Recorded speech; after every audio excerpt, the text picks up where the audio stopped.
Hello, and welcome to this Pali Studies tutorial. Well, we've been making our way through the different types of pronouns in the Pali language. And in this Pali Grammar tutorial, we're going to be looking at the interrogative pronoun and how questions are formed in the Pali language.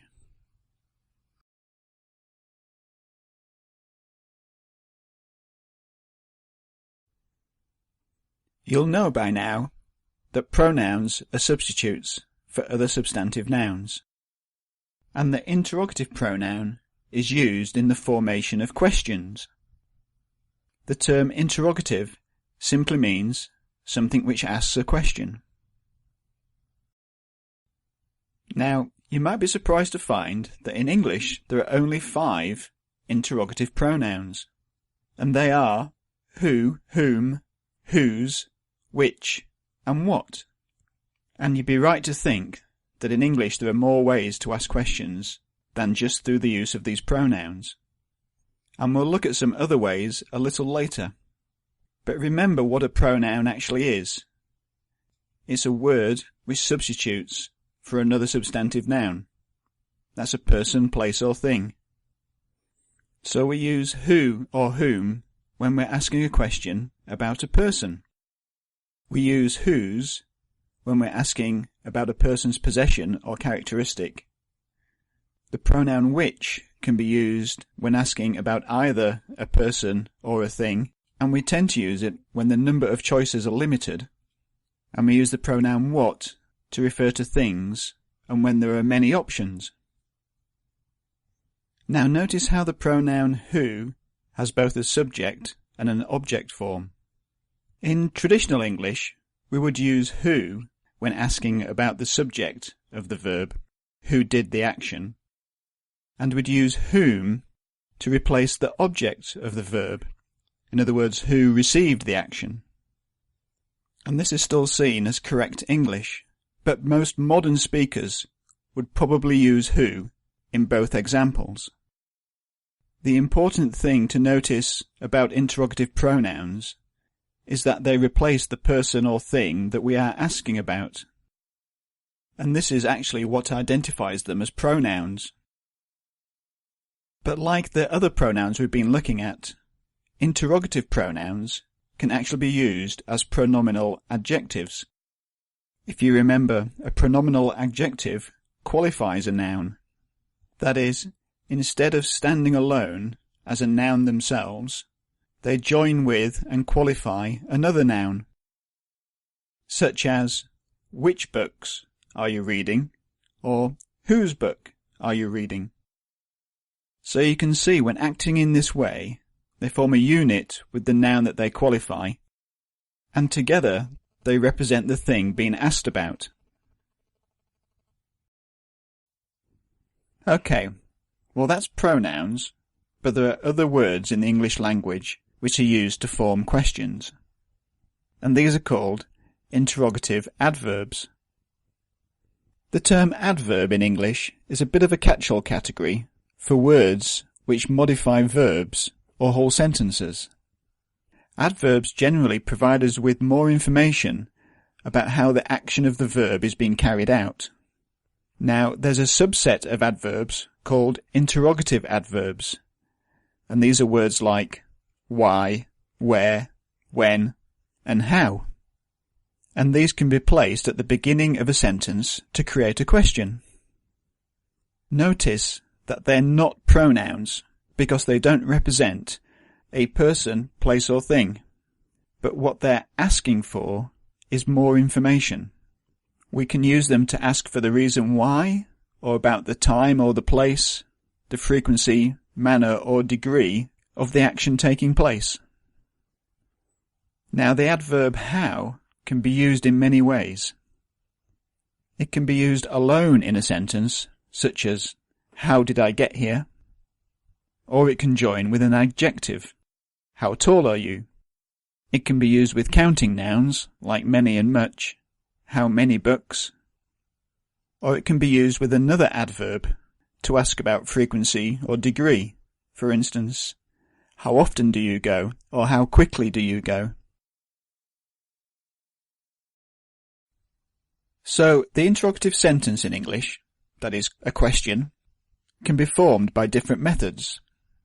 One way is by the inclusion of interrogative words, like the pronouns and adverbs we've just looked at, where pronouns are used to ask about specific people, places or things, while adverbs ask for more information about the action of the verb. What are called yes-no questions, that is, questions which have a yes or no answer, can be formed by a couple of different methods. One is simply by inverting the word order of the sentence. In English, the word order is usually subject, verb, object. But by moving the verb to the front of the sentence, we form a yes-no question. For instance, John is a man can be made into a question by placing the verb first, so, is John a man? Another way we can do this is through the inclusion of interrogative particles. In English, these are also called auxiliary verbs. For instance, do you want this? Or can you move? Now it's worth mentioning here that forming questions in English is quite a complicated subject. And I'm not being exhaustive with my list here, but I just want to build a simple framework with which we can compare the interrogative sentence in Pali. So that's why these three methods are important to remember. Oh, and there's one more characteristic of questions in English, and that is, when written, all questions end with a question mark. So this now gives us a base to look at how questions are formed in the Pali language. And the first thing to notice is that there's no equivalent to the question mark in Pali, although some editors have actually added them in to the Pali texts. But questions in Pali can be recognized by some of the characteristics we've just discussed. So, a question in Pali can be formed by the inclusion of interrogative words, and that is both pronouns and adverbs.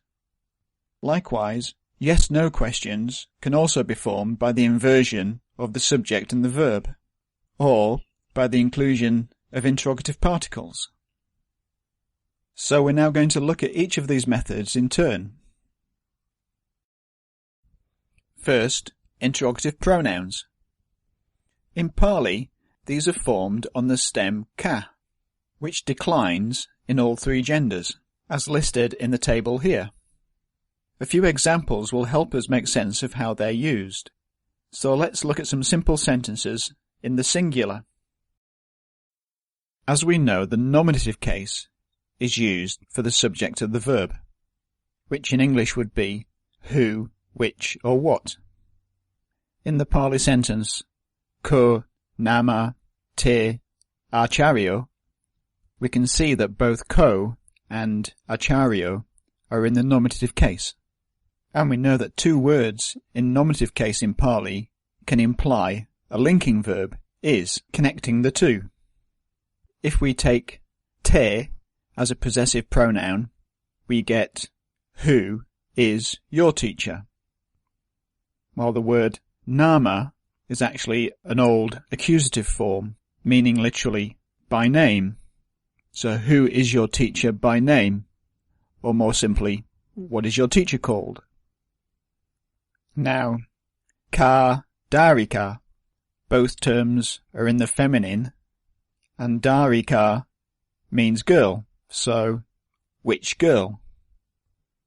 And in the sentence, tasa ka gati, tasa again is a possessive pronoun, meaning of him or his, while gati is actually based on the verb gacha, meaning to go. But here it has the form of a feminine noun in the nominative case, meaning going, course, or direction. And the interrogative pronoun here is ka in the feminine, and this matches the noun gati. So we know the question is about the direction. So this can be rendered, which is his direction, or which direction is his. So the last example raises an important point. If we look at the English pronouns, we can see that who, whose and which can be used to ask about people, while which and what can be used to ask about anything which isn't a person. From this, one might assume that the genders in Pali, male and female, will correspond to the English pronouns representing people, whilst the neuter gender will correspond to the English pronouns which represent things, i.e. which and what. But as the last example has shown, in Pali, the interrogative pronoun takes the gender of the thing that the question is about. And when translating, we have to then decide whether the thing referred to is actually a person or a thing, and then choose the corresponding English pronoun. Okay, so let's continue. An interrogative pronoun in accusative case will represent the object of the verb. So in strict English, this will be whom, which or what. And in the sentence, Kang viharang agama, we can see that both Kang and viharang are both in accusative case, which means they're likely to form a unit. And agama is a third-person verb meaning to go, but it's in the past tense, so it can be rendered he went. So we can see that the question is about which abode he went to. Similarly, in the sentence Kang hetung pachesi, the verb ends in si, so is in second person, meaning you rely on, and again the two nouns are in accusative case to form a unit, asking what reason, or you rely on which reason. Pronouns in the genitive case are possessive, so we can render this of whom or whose. And if we look at an example, Kasa tvang damahang rochesi, taking this word for word, we can say of whom you, the Dharma, consent to, and the verb is in second person again, matching the pronoun you. And if we take kasa as a genitive interrogative pronoun, being a genitive, it will belong to another noun, and in this case, that's the Dharma. The Dharma of whom, or you consent to whose Dharma. Or in another example, kisa eyang ejo hoti, of whom this goat is. Eyang and ejo are both in nominative case, and here form a unit, so we can render this whose is this goat, or equally, whose goat is this? Now if we look at the dative, it has the same forms as the genitive case, but it means for whom, which or what. So in the example, tang, kisa, hetu, it can be rendered that, for which, reason. And because both tang and hetu are in nominative, they come in an implied linking verb, so we can say, for what reason is that, or that is for what reason. Now, I'm not going to go through all the cases, so we'll finish with the instrumental case, which means by or with whom, which or what. Like in the example, kena aditang, meaning with what ablaze, or ablaze with what. And kena denu arnita means by whom a cow brought. In this example, denu, a cow, is a female nominative, while kena is masculine, so we know that the question isn't directly about the cow, but by whom was the cow brought, or who brought the cow. Okay. Now, beside pronouns formed from the stem ka, there are a couple of other pronouns which can be used in an interrogative sense, and they are katama and katara. These both take the meaning which. Now, you might see in the guidebooks that katama is which of many, and katara is which of two choices. but in practice, both seem to be used as which of many choices. Finally, there's an adverbial adjective, kitaka, meaning how much or how big. And all three of these decline in the three genders. Now, I'm not going to go into these in any detail, as this is quite a long tutorial already. So we'll now move on to interrogative adverbs in Pali. There's actually quite a few interrogative adverbs, and I'll list most of them here in this table. Now, adverbs in Pali are indeclinable, and that means they do not alter in their case, number or gender. So their endings are always the same as you see here in this table. Also, as well as these adverbs, the neuter forms of the accusative, instrumental, ablative and genitive pronouns that we've just seen can also be used in an adverbial sense. And when this is so, they too are indeclinable, which means they won't decline to match anything else in the sentence. And when they're used adverbially in this way, they can take the meaning why, or simply just be placed at the start of a sentence to indicate that it's a question. Okay, so let's again go through some examples. Kuhing gachasi. The verb meaning to go is in second person, so we can render this, where do you go? Kuta agachati. Here the verb is in third person, meaning he comes. So, from where does he come? King denong pasasi. Again the verb is in second person, meaning you see, and the noun cow is in accusative, so it's the object that is seen. King here just indicates that the statement is actually a question. Do you see the cow?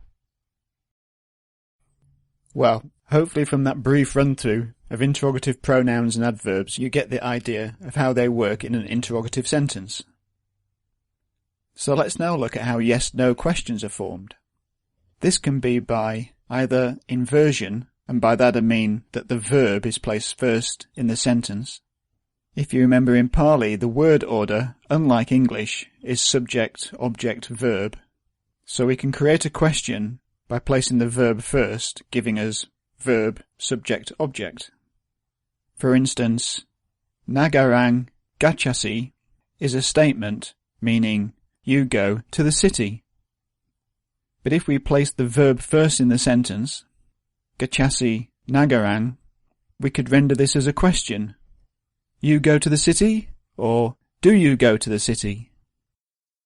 But be aware in Pali that sometimes the word order is reversed merely to create emphasis and doesn't always indicate a question. Finally, we have the inclusion of interrogative particles, namely api and nu. Api actually has many meanings, but when used as an interrogative, it's always placed first in the sentence. So the sentence, api amarkang, martarang, janasi, word by word means, our, mother, you know. We can see that the nouns for our and mother are both in accusative case, and so form a unit. So we can render this, do you know our mother? The other interrogative particle is nu, and nu is an enclictic. This term literally means to follow, and so enclictics always follow another word. In effect, nu will generally be the second word in a sentence. And again, it indicates that that sentence is actually a question. Now both these particles are often followed by another, which is ko. So we can have api ko, nu ko, or even api nu ko. And the term ko merely serves as emphasis. And they can also be joined with the negative particle na, to create nanu, meaning is it not, or nu na, why not? So, that brings us to the end of our look at the interrogative sentence in the Pali language. What we've seen is that Pali has no equivalent to the question mark. But we can tell if a sentence is a question if it includes an interrogative word, like a pronoun or an adverb. And we've seen that pronouns agree in gender and number with the thing to which they refer, which is generally what the question is about, whereas adverbs are indeclinable and ask for more information about the action of the verb. Also, yes and no questions can be formed by inversion, which is essentially placing the verb first in the sentence. And finally, questions can be formed by the inclusion of the interrogative particles appy and nu. Well, this has been quite a long tutorial, and I hope you've stuck with it. If you want more information, please visit my website.